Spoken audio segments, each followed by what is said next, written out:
pregnancy was fantastic, actually. My husband and I had been married for 8 years and then made the decision we wanted to have kids. And snap, we got pregnant, which was a little bit disappointing to him. It was easy. But got pregnant right away and had a great pregnancy. Coming home with her son was blissful too.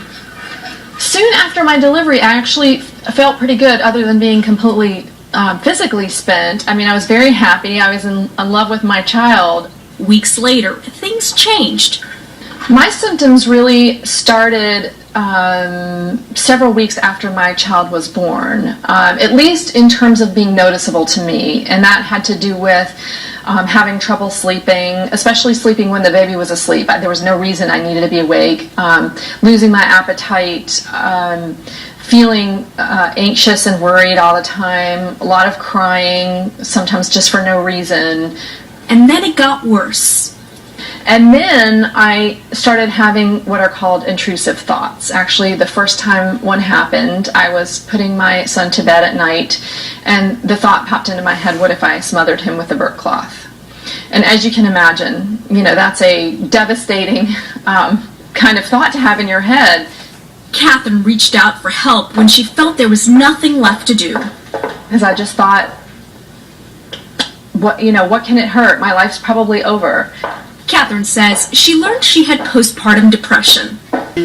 And we've all become a lot more sensitive to the problems of postpartum depression in new moms. But it turns out now that the men, the new fathers, may be suffering too. Here's Sharon Alfonsi. Can you say outside?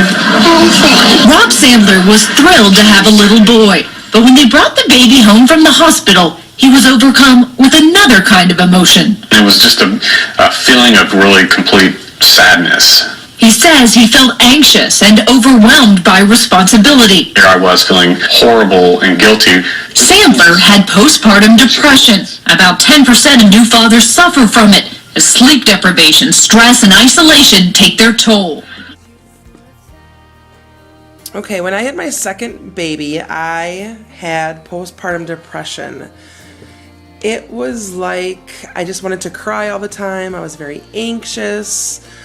I was happy to have a baby, but I wasn't excited to have a new baby.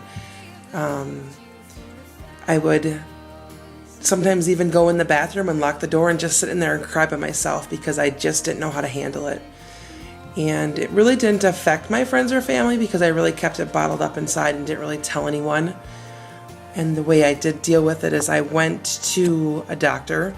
When I went for my 6-week checkup for my doctor, she talked to me and I got into a couple counseling sessions, and then I actually got some depression medication that I was put on.